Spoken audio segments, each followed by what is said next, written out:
히브리서 1장 1절에서 14절 말씀. 옛적의 선지자들을 통하여 여러 부분과 여러 모양으로 우리 조상들에게 말씀하신 하나님이 이 모든 날 마지막에는 아들을 통하여 우리에게 말씀하셨으니 이 아들을 만유의 상속자로 세우시고 또 그로 말미암아 모든 세계를 지으셨느니라. 이는 하나님의 영광의 광채시요 그 본체의 형상이시라. 그의 능력의 말씀으로 만물을 붙드시며 죄를 정결하게 하는 일을 하시고 높은 곳에 계신 지극히 크신 이의 우편에 앉으셨느니라. 그가 천사보다 훨씬 뛰어남은 그들보다 더욱 아름다운 이름을 기업으로 얻으심이니 하나님께서 어느 때에 천사 중 누구에게 너는 내 아들이라 오늘 내가 너를 낳았다 하셨으며 또다시 나는 그에게 아버지가 되고 그는 내게 아들이 되리라 하셨느냐. 또 그가 맏아들을 이끌어 세상에 다시 들어오게 하실 때에 하나님의 모든 천사들은 그에게 경배할지어다 말씀하시며 또 천사들에 관하여는 그는 그의 천사들을 바람으로 그의 사역자들을 불꽃으로 삼으시느니라 하셨으되 아들에 관하여는 하나님이여 주의 보좌는 영영하며 주의 나라의 교는 공평한 교이니이다. 주께서 의를 사랑하시고 불법을 미워하셨으니 그러므로 하나님 곧 주의 하나님이 즐거움의 기름을 주께 부어 주를 동료들보다 뛰어나게 하셨도다 하였고 또 주여 태초에 주께서 땅의 기초를 두셨으며 하늘도 주의 손으로 지으신 바라. 그것들은 멸망할 것이나 오직 주는 영존할 것이요 그것들은 다 옷과 같이 낡아지리니 의복처럼 갈아입을 것이요 그것들은 옷과 같이 변할 것이나 주는 여전하여 연대가 닿음이 없으리라 하였으나 어느 때 천사 중 누구에게 내가 내 원수로 내 발등상이 되게 하기까지 너는 내 우편에 앉아있으라 하셨느냐. 모든 천사들은 섬기는 영으로서 구원받을 상속자들을 위하여 섬기라고 보내심이 아니냐. 아멘.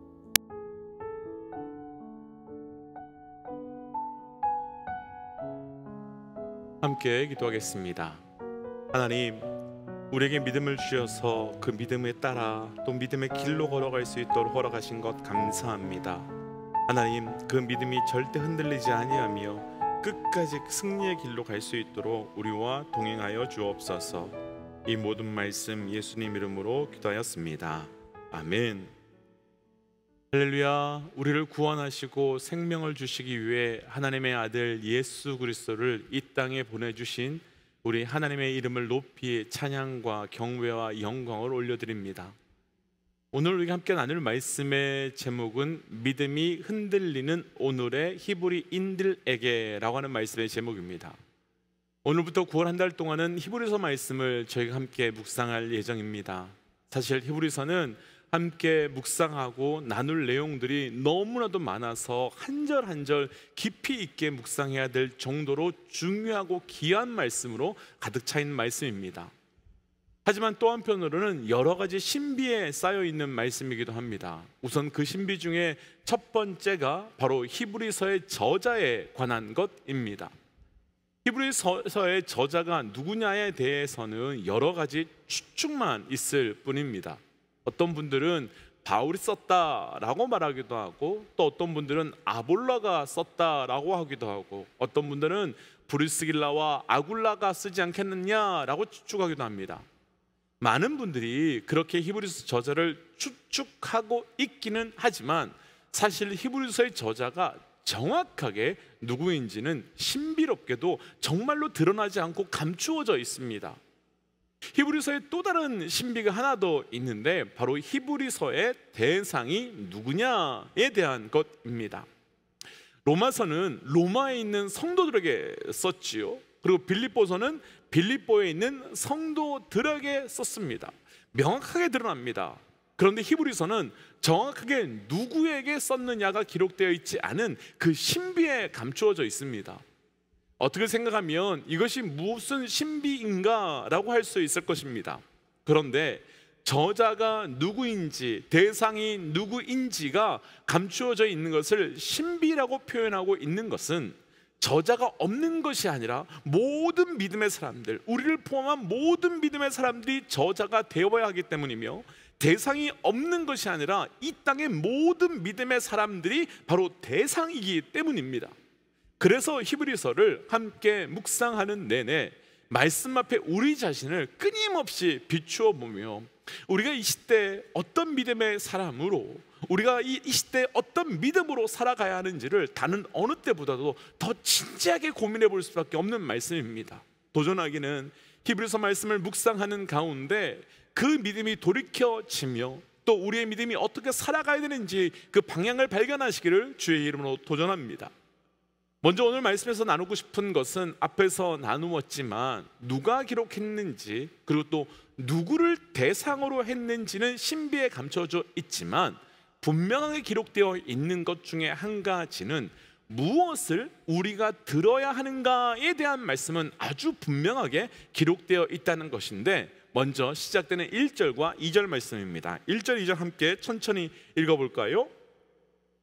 옛적의 선지자들을 통하여 여러 부분과 여러 모양으로 우리 조상들에게 말씀하신 하나님이 이 모든 날 마지막에는 아들을 통하여 우리에게 말씀하셨으니 이 아들을 만유의 상속자로 세우시고 또 그로 말미암아 모든 세계를 지으셨느니라. 아멘. 1절에서 옛적의 선지자를 통하여 주신 말씀과, 그리고 또 2절로 가보세요. 마지막 날에 예수 그리스도를 통해 주신 말씀이 있는데, 이 말씀으로 말미암아, 그러니까 2절에서 주신 이 말씀으로 말미암아 모든 세계를 지으셨다라고 가장 먼저 말씀을 증명하고 선포하고 있습니다. 히브리서는 분명 믿는 사람들을 향하여 기록된 말씀입니다. 믿지 않는 사람들이 아니라 믿는 사람들을 대상으로 했습니다. 그런데 그 믿는 사람들이 로마서에서는 또 빌립보서에서는 분명하게 구체적으로 어떤 지역의 사람들, 또 어떤 특정 집단의 사람들이로 기록되어 있었지만, 이 히브리서는 그냥 대상이 어떤 특정 지역, 특정 집단이 아니라 예수 믿는 모든 사람들, 예수 믿는 모든 사람들을 대상으로 기록되었다는 겁니다. 그런데 이 부분을 조금 더 구체적으로 표현해 본다면, 히브리서는 예수를 믿지만 특별히 지금까지 유대교의 배경을 가지고 있다가 그리스도인이 된 사람들을 위해서 그들이 들어야 할 메시지를 전하고 있는 겁니다. 그렇다면 왜 유대인이었다가 그리스도인이 된 사람들을 향해서 특별히 말씀을 증거하고 있는 것이겠습니까? 당시 유대인이었다가 그리스도인이 된 사람들에게는 당시 몇 가지 한계를 가지고 있었는데요, 그 중에 가장 첫 번째 한계는 우리가 조금 전에 읽었던 1절 말씀처럼 옛적 선지자를 통하여 준 말씀, 그러니까 율법을 행함으로 구원을 받고 그 율법을 행해서 신앙생활을 했던 사람들이었습니다.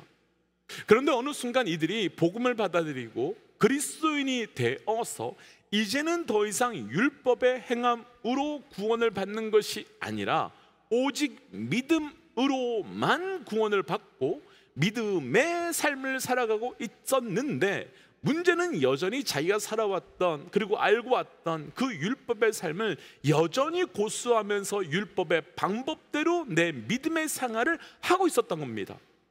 그러니까 이들에게는 영적 어떤 진보와 성장, 그리고 영적 성숙이 일어나지 못하고 있었고, 오히려 반대로 신앙적인 갈등과 고민이 더 심각해졌습니다. 왜냐하면 지금까지 고수해왔던 율법적 신앙의 내용과 새롭게 받은 복음의 신앙이 너무나도 달랐기 때문입니다. 그래서 그들은 과연 내가 이렇게 신앙의 방향을 바꾸고 이렇게 신앙생활을 하는 것이 맞는 것인가? 내가 이렇게 믿는 것이 제대로 믿는 것이 맞는 것인가? 라고 하는 내적 갈등과 고민으로 그 믿음의 삶을 살고 있었던 겁니다. 그런데 거기에 더해서 이들에게 또 하나의 어려움이 있었는데, 바로 로마로부터의 심한 박해와 핍박이었습니다. 로마는요, 황제를 숭배하지 않는 이 사람들에게 상상도 할 수 없는 핍박과 고난을 주었습니다. 로마는 기독교인들에게 예수를 포기하라고 한 것이 아니었습니다. 너희가 예수를 포기하자도 괜찮아. 하지만 로마의 황제는 반드시 숭배해야 돼 라고 말했습니다. 유대인이었을 때는 괜찮았습니다.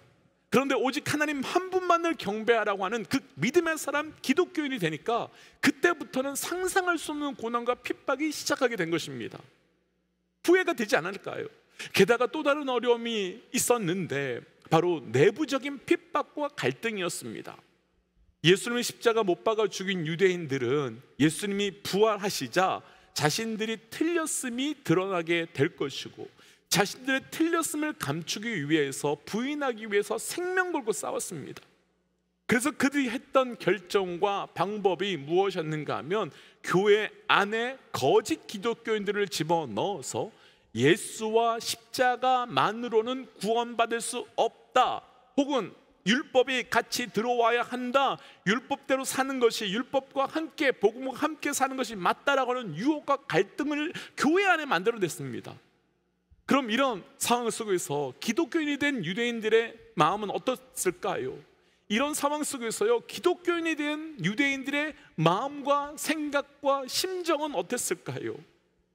유대인들이었을 때는 없었던 일들, 경험하지 않아도 되는 일들을 기독교인이 되면서부터 시작되니까 나의 선택이 잘못된 것은 아닌가, 혹은 쉽게 편하게 살아갈 수 있는 방법이 있는데 내가 왜 굳이 이런 길을 선택한 것인가, 그 신앙과 그 믿음이 흔들려가며 그 갈등 속에 빠져들게 된 것입니다.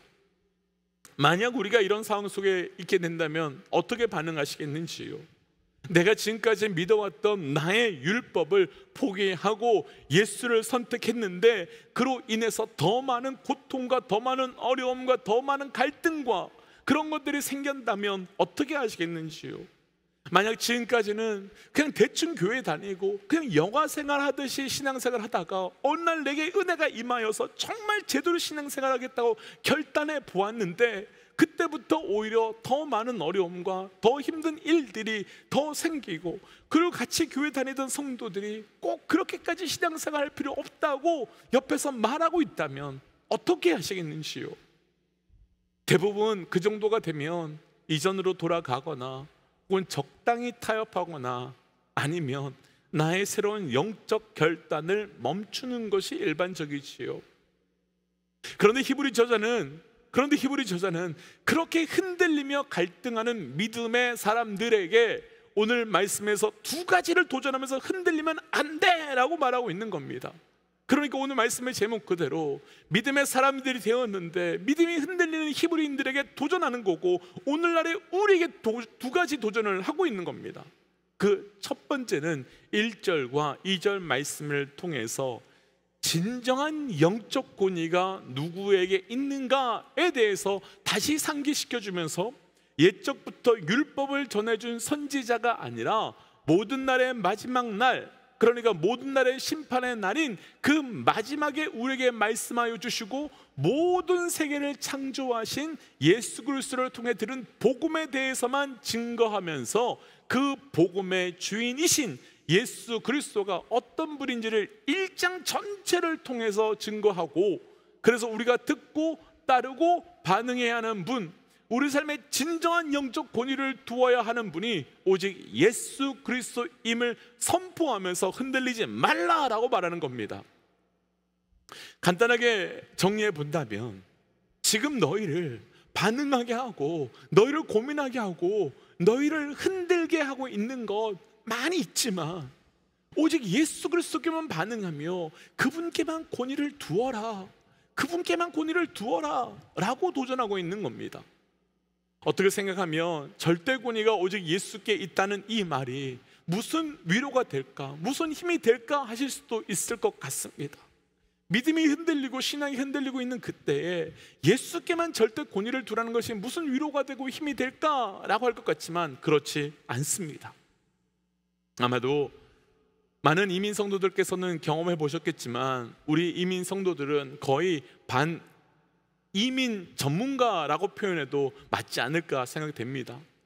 주변에서 일어나는 많은 일들을 보았기에 이민법에 관해서는 우리가 너무나도 잘 알고 있습니다. 그래서 어떤 성도에게 신분적인 어려움이 생기면 여러 조언들을 해드리곤 하지요. 그런데 가끔은 이 조언과 저 조언이 완전히 반대될 때가 있고, 그래서 혼란스러울 때가 있습니다. 이분은 이렇게 말하는데 저분은 또 저렇게 말하고 두 개가 완전히 달라서 어떻게 될지 고민될 때가 있습니다. 가끔 그럴 때면 목사님 저에게도 오셔서 이런 이야기 들었고 저런 이야기 들었는데 무엇이 맞느냐라고 물으시기도 합니다. 그때 저는 아주 간단하게 합니다. 그냥 아는 변호사분의 연락처를 드립니다. 그리고 물어보라고 합니다. 왜냐하면 그것이 가장 확실하기 때문이지요. 왜냐하면 그것이 가장 정확한 답을 주기 때문이지요. 그렇게 변호사의 정확한 조언을 듣고 나면 괜찮아집니다. 히브리 저자는 분명하게 2절에서 말합니다. 마지막 날에 진짜 들어야 하는, 진짜 권위를 두어야 하는 것은 오직 예수 그리스도며 예수 그리스도의 말씀이다. 이 부분에서 저는 히브리 기자가 왜 저자를 감추었는지 알 것 같습니다. 히브리 기자는요, 지금 이것은 너희를 향한 나의 메시지가 아니야. 너희를 향한 하나님의 메시지야. 너에게 지금 이 말씀을 하고 있는 것은 내가 아니야. 나에게 권위를 두지 마. 오직 하나님께만, 예수님께만 권위를 두어도, 그러니 오직 이 말씀에 권위를 두고 이 말씀 앞에 반응해야 돼. 오직 예수님과 그리스도의 말씀에만 권위를 두기 위하여 나 자신을 감추어 버리는 겁니다. 그렇다면 이것을 그대로 우리에게 적용해 보고 싶습니다. 사실 우리는 말씀의 제목처럼 오늘의 히브리인으로 살아가고 있습니다. 그래서 예수 믿은 후에 예수 믿기 전에 삶이 그리울 때가 있고, 예수 믿으면서 정말 새로운 영적 믿음을 결단할 때 그 믿음의 삶이 흔들릴 수 있습니다. 그리고 또 같이 믿는 사람들에게도 꼭 그렇게까지 유별나게 믿어야 되느냐라는 말을 들을 수도 있습니다. 그런데 우리가 오직 권위를 두어야 하는 분과 오직 권위를 두어야 하는 것은 예수 그리스도와 예수 그리스도의 말씀 외에는 없습니다. 예수님 때문에, 그리고 예수님의 말씀 때문에 흔들린다면 그 흔들림은 거룩한 흔들림일 것입니다. 그러나 그렇지 않다면 흔들리지 마셔야 합니다. 사람들과 사람들의 말과 상황과 환경 때문에 흔들리지 마셔야 됩니다. 왜냐하면 내 삶의 최고의 권위는 오직 그분과 그분의 말씀에 있기 때문입니다. 히브리 기자는 그렇게 신앙이 흔들리는 히브리 사람들에게 두 번째 조언을 하는데, 그 내용은 오늘 본문의 4절부터 14절까지로 이어지는 오직 한 가지 주제를 이야기하는데요, 4절에서 시작되는 부분에서 증거하고 있는 것처럼 그분은 천사보다 훨씬 뛰어난 분이며 라고 말하고요, 14절 마지막을 보면 그분은 천사들이 섬기는 분이다 라고 증거하고 있습니다.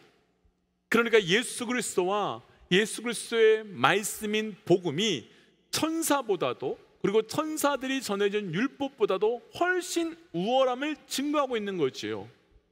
히브리 저자가 굳이 예수님을 천사와 구분하는 이유가 있는데요, 사도행전 7장 38절 말씀을 보시면 유대인들은 율법을 천사들이 우리에게 준 것이라고 하는 믿음을 가지고 있었기 때문입니다.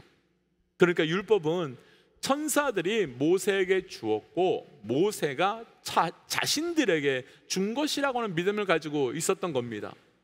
그런데 히브리 저자는 그 율법은 아주 뛰어난 것이기도 하고, 그리고 신비하기도 하고, 그래서 천사를 통해서 전해진 것이기도 하지만, 그러나 너희가 받은 복음은 천사가 아니라 천사들이 섬기며 천사들이 사역하도록 부르신 하나님의 아들 예수 그리스도께서 주신 것이라며, 복음의 훨씬 우월함, 그리고 예수 그리스도의 우월성을 선포하면서 흔들리지 말 것에 대한 근거, 갈등하지 않아도 될 것에 대한 근거를 더 깊이 복음의 삶으로, 더 깊은 믿음의 삶으로 살기 위한 열정, 갈등 속에 살고 있는 히브리인들에게 도전하고 있는 겁니다. 그렇다면 오늘날의 히브리인으로 살아가고 있는 우리에게도 그 믿음이 흔들릴 때 동일할 것 같습니다. 이전에 나의 율법을 포기하고 이제는 나의 삶을 내려놓고 복음으로 들어오고 믿음으로 들어왔는데 그 선택과 그 결단으로 인하여 흔들리고 갈등되고 후회가 되는 믿음의 동역자들께서 계시다면 오직 그분께만, 그리고 그분의 말씀에만 권위를 두고 그분과 그분의 말씀의 우월성을 신뢰하십시오. 그리고 더 이상 돌이키시거나 흔들리지 마시고 힘들어도 후회가 되어도 계속 그 길 가시면 되는 겁니다. 왜냐하면 그분이 우리를 선택하여 주신 그분의 선택은 돌이키시거나 후회가 없는 온전한 하나님의 선택이시기 때문입니다. 그래서 축복하고 도전하기는 더 깊은 믿음의 삶으로 나아가는 영적 결단이 저를 비롯한 우리 모든 믿음의 동역자들의 삶 가운데 있으므로 믿음이 흔들리는 것이 아니라 더 깊은 믿음으로 나아가시기를 주의 이름으로 도전합니다. 그래서 이 시간 이렇게 기도하고 싶습니다. 하나님, 우리의 믿음이 흔들리고 갈등이 생길 때마다 믿음을 더하여 주시사 흔들리거나 깨어지지 않고 끝까지 걸어갈 수 있는 믿음을 우리에게 허락하여 주시옵소서라고 함께 기도하겠습니다. 기도하지요. 하나님, 오늘 주셨던 말씀을 붙들고 기도하며 나아갑니다. 아버지, 오늘 말씀을 허락하여 주시옵소서. 아버지, 오늘 주셨던 이 말씀을 통하여서 우리의 믿음이 하나님의 그 예수 그리스도의 본의와 예수 그리스도의 우월함에 하나님 신뢰를 갖고 나아가는 자 되게 하여 주시고, 그래서 하나님 우리가 오직 하나님만 붙들고 살아갈 수 있는 우리의 삶이 될 수 있도록 함께 하여 주옵소서. 하나님, 우리의 믿음이 흔들려 나아갈 때, 하나님 우리의 신앙이 흔들려 나아갈 때 예수님과 예수님의 말씀 앞에 최고의 권위와 또 최고의 우월성을 둠으로 우리가 무엇을 붙들고 무엇 앞에 반응해야 되는지 온전히 분별함으로 굳건한 믿음으로 살아갈 수 있도록 인도하여 주시옵소서. 이 모든 말씀 예수님 이름으로 기도하였습니다. 아멘. 사랑하는 믿음의 동지 여러분, 우리가 이 시대 히브리인으로 살아가지만 믿음 흔들릴 수 있습니다. 신앙 흔들릴 수 있습니다. 그때마다 가장 이 땅의 최고의 권위, 이 땅에서 가장 큰 우월함을 갖고 계신 예수님과 그 말씀에 의탁하여 나아가 승리하시기를 주의 이름으로 도전합니다. 함께 선포하고 또 삶의 자리로 기도의 자리로 나아가지요. 함께 선포하겠습니다. 하나님은 살아계십니다. 아멘. 승리하십시오. 함께 기도하겠습니다.